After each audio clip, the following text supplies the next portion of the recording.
শোন, ভালোই ভালো বলতেছি, তোরা দুজন কলেজ করে আসুন, নামাজ পড়িস, ঠিক আছে। আমার আর মা আমার মায়ের কি কোনো প্রকার বাদ ওদের মন্তব্য করিস তুকারেও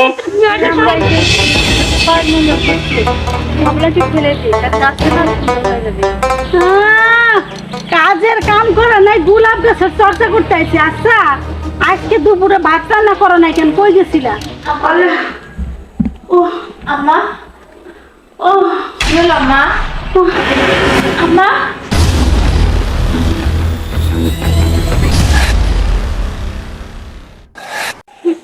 শোন, ভালোই ভালো বলতেছি, তোরা দুজন কলেজ করে আসুন, নামাজ পড়িস, ঠিক আছে। আমার আর মা আমার মায়ের কি কোনো প্রকার বাদ ওদের মন্তব্য করিস তুকারেও শেষ করবো, প্যাটার্নটা করে শেষ করবো। কথাগুলো ভালোভাবে যেন মনে থাকে, ঠিক আছে? আপনারা এমন কেন করেন আমাদের সঙ্গে? এই গর্ভে তো আপনাদের বংশধর, তাহলে কিনা সে আপনারা আমাদের সঙ্গে খারাপ ব্যবহার করেন। আচ্ছা থাক, দুনিয়ার ফটার ফটার খালি মুখ দিয়ে দুনিয়ার ফরেস্ট গাড়া এসে গেছে একেবারে। আয় বাপ, চল ঘরে চল। কথা মনে থাকছে তো? কি কইছি? আজকের মতন এখানে মাফ করে দিলাম। দেখো, আমাদের এই গর্ভে তোমাদেরই তো বংশধর, তাহলে তোমরা কেন আমাদের সঙ্গে এরকম ব্যবহার করো? আমরা তো তোমাদের কোনো ক্ষতি করতে যাই না। কালকে তোর কেমন কাছে মানে সবসময় আদর করে বেড়াবো। 203 তো মনে হয় যে আপন মায়ের পেটের যখন বোন, ঠিক আছে, মানে ঢং দেহি মারি দাঁত নষ্ট হয়ে ফেলা বসো। আচ্ছা, তোমাদের দুজনকে তো আমরা খারাপ কথা বলি না, আমরা শুধু বলে যে তোমরা এত মডার্ন ভাবে চলো না, একটু নামাজ কালাম পড়ো, আল্লাহর নাম নাও, তাতেই কি আমাদের দোষ? ভাই চুপ থাকো, নামাজ কালাম পড়বো কখন না পড়বো কখন এটা আমরা খুব ভালো বুঝবো। তোমরা যা করতেছো তোমরা তাই করো, আর আমরা যেভাবে চলতেছি আমার ঘরে চলতে দাও। রে আমাকে দেখে মনে হচ্ছে কি আমরা মরে যাবো নাকি? তোর ভাবটা তো তাই পাচ্ছে, তোর এমন মনে মরে যাবো। এর পরিবেশটা এরকম, আমার মা আর আমি এই দুনিয়াতে এখন চলে যাবো। এর যে ভাবগুলো লোডর বড় ফের দাও তো শুনি রে, অবস্থা খুব খারাপ আছে। চল। শোন, তাড়াতাড়ি নাদা তুলতে আমি বাড়াবো। আচ্ছা আপা, সারা জীবন কি আমাদের এই কষ্টগুলাই সহ্য করতে হবে বলো? দেখে, তুই মন খারাপ করিস না, ওই উপর আল্লাহ তো আছে, ওই আল্লাহ না একদিন দেখিস ঠিকই এদেরকে পরিবর্তন করে দিবে। এদের নামাজ কালাম পড়তে বললে আমাদের দোষ হয়ে যায়, কেননা সব ফ্যামিলি বইতে চায় তাহলে স্বামী তার শাশুড়ি সবাই যাতে নামাজ কালাম পড়ে, আল্লাহর পথে যায়, কিন্তু ওরা বেপথেই চলে যাচ্ছে। আমরা কি করবো বল? আমাদের যত চেষ্টা আমরা তো করতেইছি, না গেলে আমাদের কিছু করার নেই। চল যাওয়ার রান্না করি, তাহলে আবার দেখো না পিঠের উপর মায়ের আছে। চলো।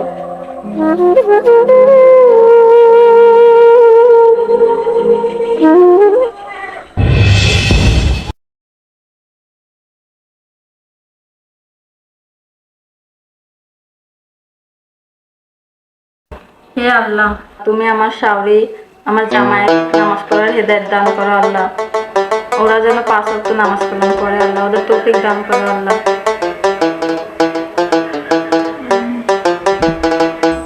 বুবু, ও বুবু শোনো, তোমাকে বিয়ে করে নিয়ে আসার পরে তোমার বাচ্চা কাচ্চা হয় না দেখে আমাকে আবার বিয়ে করে নিয়ে আসলো। আল্লাহর কি লীলা খেলা দেখো, একই মাসের মধ্যে দুইজনের পেটেই বাচ্চা আসলো, তারপরেও আমাদের সংসারে অশান্তি। সবকিছুই আছে, শুধু একটা কারণে মনে করে এত। আসলে কি জানিস, আল্লাহ আমাদের যা দিছে অনেক দিছে, কিন্তু এই যে আমাদের স্বামী আমাদের শাশুড়ি একটা শুধু অগুণ কি, ওরা নামাজ কালাম পড়ে না। যদি নামাজ কালাম পড়তো, যদি আল্লাহর পথে থাকতো, তাহলে কতটা অশান্ত হইতো? কখনোই হইতো না। ঠিকই বলেছো বুবু, দেখো আমাদের কিসের অভাব, খাওয়া দাওয়ার কোনো অভাব নাই, জামা কাপড়ের অভাব নাই, কিচ্ছুর অভাব নাই, তারপরেও সংসারে অশান্তির শেষ নাই। দেখ ছোট, তুই না কোনো চিন্তা করিস না, দেখবি একদিন না সবকিছু ঠিক হয়ে যাবে। কেন উপরালা তো আছে একজন, উনি সবকিছু দেখতেছে, সবকিছুর মালিক হচ্ছে উনি। উনি নিশ্চয়ই একদিন ওদেরকে হৃদায়ত দান করবে, দেখিস। তারপর ওরা না একসময় নামাজ কালাম পড়বে, এখন আমাদেরকেও ভালোবাসবে, এখন দেখিস আমাদের আর কোনো অভাব থাকবে না, আমরা সবকিছু নিয়ে অনেক ভালো থাকবো। আমাদের ছোট্ট একটা সংসার, আমরা সবাই মিলে মিশে হাসি খুশি সারাটা জীবন কাটাবো। ঠিকই বলেছো বুবু, দেখো উপরাল্লা একজন, তিনি সব ঠিক করে দেবেন। তারপরও দেখে আমরা তো বোঝাবোই যাতে উনি মারুক না কেন আমাদেরকে, আমাদের হাল যেন কখনোই ছাড়া যাবে না। কেননা মানুষকে একবার জায়গায় 10 বার বোঝালে তারা একটু হলেও বুঝবে। আমাদের ওই কাজটাই করতে হবে, বারবার ওদেরকে বোঝাতে হবে। দেখো এই পৃথিবীতে না নামাজ কালাম ছাড়া কিছু নেই। দেখো এই পৃথিবীতে তো 2 দিনকার, আজকে মরলে কালকে হয়ে যাবে 2 দিন। তাহলে কেন আমরা এই দুনিয়ার বড়াই করি? কোনো লাভ আছে? আচ্ছা বাবু, আমার শাশুড়ি আর আমার স্বামী এগুলো বুঝে না কেন বলো তো? এটাই তো প্রবলেম, কেন বোঝে না? এটার উত্তর না আমার কাছে নেই। কেন অনেক তো বুঝাইছি, না বুঝলে কি করবো বল? কিছু তো কর। মানে খুব মানে হাদিস কোরআন খুলিলে বসে পড়তো না, বাড়ির কাজ কাম নাই। আসলে দেখো হাদিস কোরআন তুমি এইগুলো নিয়ে এইভাবে কথা বলে কিসের জন্য? নামাজ কালাম হচ্ছে একটা পবিত্র জিনিস, ওইটাকে তুমি সবসময় একটা সম্মান দিয়ে কথা বলবা, অসম্মান করে কেন কথা বলো? আচ্ছা আমি একটা জিনিস বুঝি নে, তোরা দুইজনের না যখন দেখ তখনই মানে এইটা ওইটা নামাজ কালাম অমুক তমুক রোমান্টিক করে কথা বলতে পারছি না। কি হয়েছে বাগান? এটা মানুষ না অন্য কিছু, আমার তো মনে হয় না মানুষ। মানুষ হলে ওদের যে আমি একটা স্বামী, আমাদের ধ্যান খেয়াল আছে, জ্ঞানটা ওদের ভিতরে নাই। অথচ বোঝায় আমরা পরের গান নামাই দিই। ওই হাদিস কোরআন খুলে নিয়ে বলছো তাই না? কাম তো নাই আর সংসারে কোনো, খালি খাবা আর ওই যে আল্লাহ, ওই যে হাদিস কোরআন এইসব নিয়ে থাকবা। আমরা যে দুইটা মানুষ আছি, আমার ঘরে যে কোনো খেয়াল করে না, ওই যে লুগা জামা কাপড় পরে থাকে আমার চাল, ওইগুলো কাটা ধোয়ার দরকার নাই। প্যান্টটা খাইতে করেছি দেখো, এই লুঙ্গি পরে আমি বাজারে গেছি জানো। দেখো তুমি তো জানো যে এখন আমরা গর্ভবতী, এই অবস্থাতে বাড়ি কাজ করতে পারি না। আর আম্মা দেখেন আপনি তো মুরব্বী হয়ে যাচ্ছেন, আপনি কি করে পারেন সব নামাজ কালামের নামে একটা মিথ্যা দুর্নাম দিতে? আপনি তো বোঝা উচিত এই দুনিয়া তো লাগাম দিয়ে কথা কই, শোন মুহে লাগাম দিয়ে কথা কইস। আমার মা সম্পর্কে একটা কথা বলে তোর দাঁত মাথা একটাও থাকবে না। আমি তো কোনো খারাপ কথা এই, বলি। চুপ করো। শোনো, তোমার মতো একদিন আমিও গর্ভবতী ছিলাম, কোনটা দুনিয়ার গর্ভবতী হয়েছে, বাচ্চা হয়েছে, কিন্তু তোমাকে দুইজনের মতো এরকম টনু টনু কেউ করে না। সবাই আগে কাপড় কাচতো, ঢেকিতে ধান করাইতো, ওই আরো বাচ্চা কাচ্চা নিয়ে দুনিয়ার উঠান ঝাঁটিতে লেপা পোষা করতো। কিন্তু তোমরা সুখ পাইছো তো, সুখ একেবারে পাইতা বলছো, আর আমার ছাওয়ালটারে কুড়া কুড়া খাইতেছো। আচ্ছা মা, আমরা যেটুকু কাজ পারে সেটুকু তো করে, জীবনের উপর জুলুম দিয়ে কি কাজ করা সম্ভব বলেন? আপনারা তো জানেন যে আমরা দুইজন দেখ অসুস্থ। দেখ কত বড় বেয়াদ্দ স্বামী এরে যে আমি তুমি তো কইতে দেই শুনি মারিস, কি জন্য এর মনে কর জায়গা ধরে জায়গায় মারি, এর ব্যবহারে মারি। আচ্ছা ঠিক আছে, তোমার যেই কাপড় চোপড়গুলো আছে আমি এখনই সব ধুয়ে দিচ্ছি, তাও তুমি রাগারাগি করো না। হ্যাঁ যাও, ভদ্রলোকের মতো তুমি কাপড় চোপড় কাছে দাও, তুমি তাড়াতাড়ি রান্না বান্না করো, খুদা কিন্তু পেটে চুষা দৌড়াইতেছে। দুনিয়ার আতিক্ষেতা টানি যাইছে ভাই, আল্লাহর ভাগ্য যদি খারাপ না হবে তাহলে এই সপ্তাহে আসবো কি জন্য? কিচ্ছু ভালো লাগে না, রোমান্টিক মুডে কোনো সময়ের জন্য কথা বলে না। নামাজ করো, এটা করো, সেটা করো, তোর কাছে গেলে পারে কে দরবার বাজিয়ে যায় নাকি? কিন্তু ওর মাটাও বলে এটি আগেরটার মতো নবিলা না, সেটা হচ্ছে আরো কড়া। সেটা আবার মানে তো বুবা সাজে, যখন যে ভিড় বাঁধে অশান্তি বাঁধবি তখন আস্তে করে মানে উনি আর কিচ্ছু জান না, কোরআন সম্পর্কে কিচ্ছু বোঝে না, ভালো লাগে না।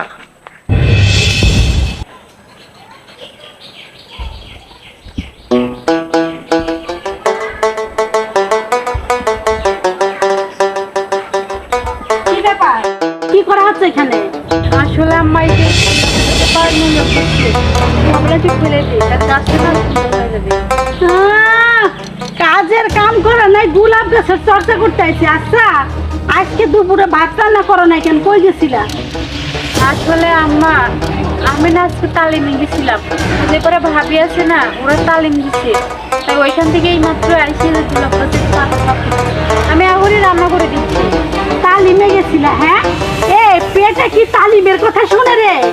এত বড় বেহায়া বেলজ্জাইতে মানুষ কখন হয়? হ্যাঁ, এইরকম বেহায়া বেলজ্জাইতে আমার এই জন্ম আমি এই দুনিয়ায় একটাও দেই নাই।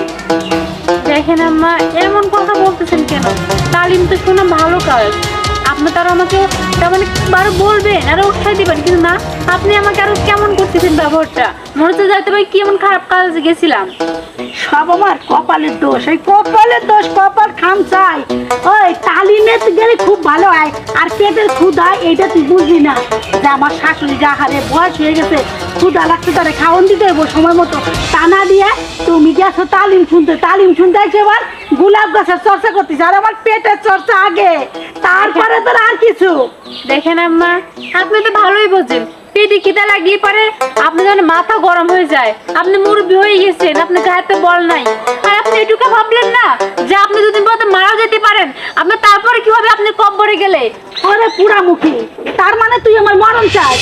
না না আম্মা, আমি আপনাকে এটা বলি নাই, জাস্ট আমি আপনাকে বুঝাইছি। বুঝাবি আমার মরা দিয়ে, তুই বুঝাবি? তুই চাস যে আমি মরে যাই, আমি মরে গেলে তুই খুশি হস তো? না না আম্মা, আপনি শুধুই আমাকে ভুল বুঝতেছেন। আমি সেটাই কেন চাবো? আপনি তো আমার মা, তাই না? কোনো সন্তান কি পারে তার মায়ের মরণ কামনা করতে? আমি আপনাকে একটু বুঝাইছি। হায় আল্লাহ রে, তুই যদি আমার মাই ভাবতি, তুই আগে রান্না বান্না করে তারপরে যেখানে মরতে যেতে যাইতি, আর ওই জায়গায় যে দুনিয়া জালতি পড়ে আছে, ওই জালতি যদি বৃষ্টি নেমে ভিজে রে, তোরে কিন্তু আমি বৃষ্টির মধ্যে বাঁধতে বাউরা, মুখ কথাটা মনে রাখি। আচ্ছা আমার ঠিক আছে, আপনি কোনো চিন্তা করেন না, আমি ওইগুলো এখনই ভেঙে সুন্দর করে ঘরে নিচ্ছি। শোন, তুই জালতি নিবি না কি করবি এটা আমি জানি না, আমি চাই আমার খাওন, একটু পরে আমার খাওয়ানো চলে আসবো, তোরা যে কি করব আমি।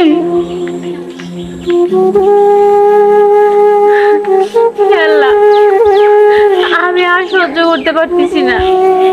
তুমি হয়তো আমার মরণ দাও, আর না হয় এদেরকে তুমি ভালো করে দাও, এরা যাতে আল্লাহর পথে চলে আসে। আমি আর বুঝাইতে পারতেছি না, বুঝাইতে বুঝাইতে একদম ক্লান্ত হয়ে গেছি।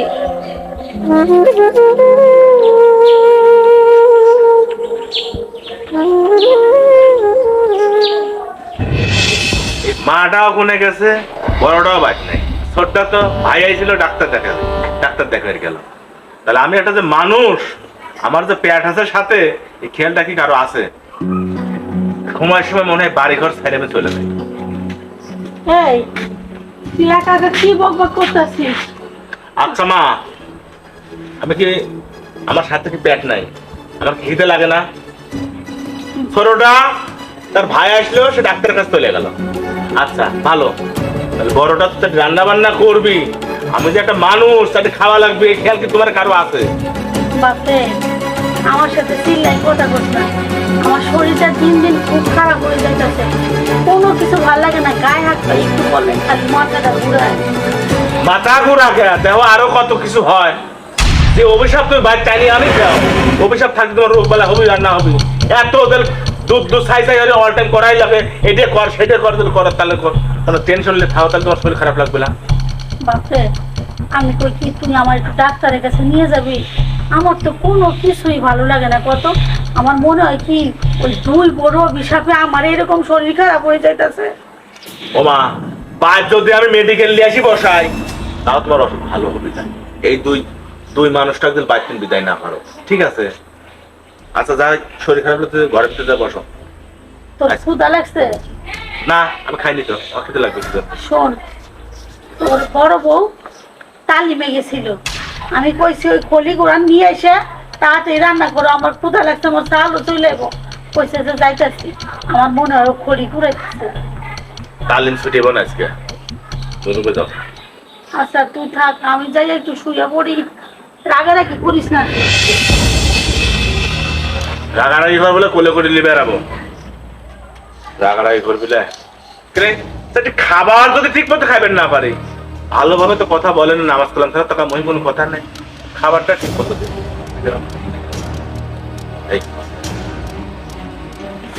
কোন দিক যায় মাথায় কাম করে না। দেখো আমার বিছানাটা কি আওয়াজ গুলা করে রাখে, কোন সময় দুটা বউ কইবো না যে আমার বিছানার সাইডে দে, বালিশের কভারটা দেখো অর্ধেক খুলে রাখছে, অর্ধেক খুলে রাখছে, সব আমার কাজ আমারই করতে করি।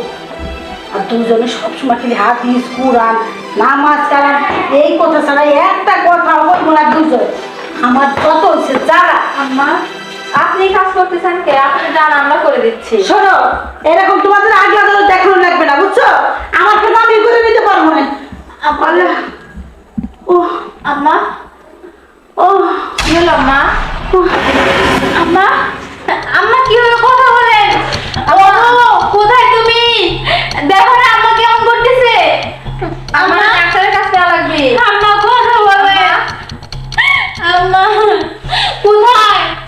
কি হয়েছে? দেখো না আম্মা হঠাৎ করে মাথা ঘুরে পড়ে গেছে। আচ্ছা এক কাজ করো, তোমরা একটু বাইরে নিয়ে আসো, আমি গাড়িটা গাড়ি দিই। হ্যাঁ, আচ্ছা ঠিক আছে। দেরি করো না। হ্যাঁ হোক না আমারও সব আমার সাথে সাবধান আছে।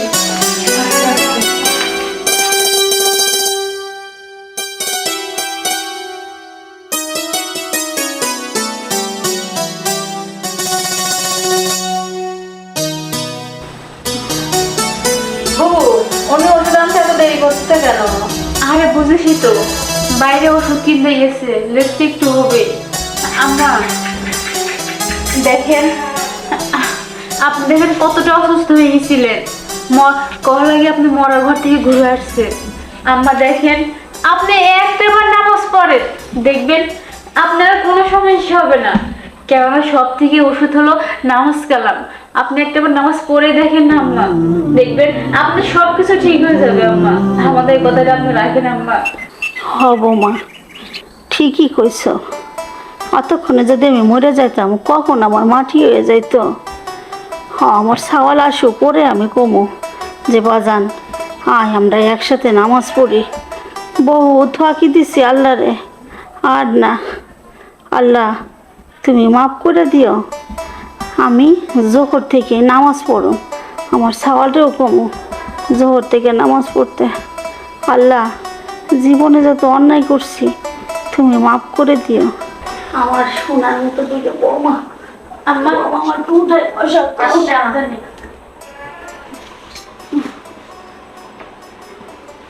বৌমা শোনো, আজকে থেকে আর একটা বেলা নামাজ কামাই দেবো না। তোমার ছাগলটাও নয় পাচ্ছে না কেন? ওইলে ওরেও নামাজের কথা তোমরা কইও, আমিও কমনি। জানেন আম্মা, আজকে না আমি খুব খুশি। এতদিনে আমরা যে আপনাদেরকে এত কিছু বলতাম, আপনাদের কিছু শোনেননি, কিন্তু আজকে আমাদের দুজনের ইচ্ছা স্বপ্ন সবকিছু পূর্ণ হয়ে গেছে। আল্লাহ তুমি আমার শাশুড়িকে আমার স্বামীকে তুমি আরো হৃদয়ের দান করো, যাতে ওরা আরো কিছু বোঝে। হ্যাঁ বৌমা, আমরা 3 মাস দিতে আসি। ওই যে আমার ছাগলটা চলে কি অবস্থা? বাজান রে শোন, আমার একটু আরাম লাগতেছে। আর এই যে বৌমারা এতদিন ধরে যে নামাজের কথা কইছে, নামাজ না পড়ে যে কি ভুল করছি বাজান রে। আজকে তো আমরা সবাই নামাজ পড়বো। দেখ আমি যদি মরে যেতাম, কখন আমার এই মাটি দিয়ে রাইখা কি ঠিক ছিল না কোনো। তাই কই কি নামাজ পড়বো বাজান আমরা। ঠিকই কইছো মা, আসলে আমরা না বুঝে অনেক অত্যাচার অন্যদের উপর করছি। আজকে যদি তুমি মারা যেতে, দেখো তাহলে কি হতো। আসলে কার কখন যে মৃত্যু আল্লাহ দিবে সেটা কেউ বুঝতে পারে না। আমরা অহংকার করে গর্ব করে বলতাম আমাদের কোনদিন অসুবিধা হবে না। দেখো তুমি আজকে মৃত্যুর পর থেকে ফেরত আসলে। যেটাই হোক না কেন, যেহেতু তোমরা বুঝতে পারছো, তাহলে তো আমাদের আর কোনো চিন্তা নেই। আজকে পর থেকে আমরা সবাই নামাজ কালাম পড়বো, আল্লাহর নাম নেবো সবসময়।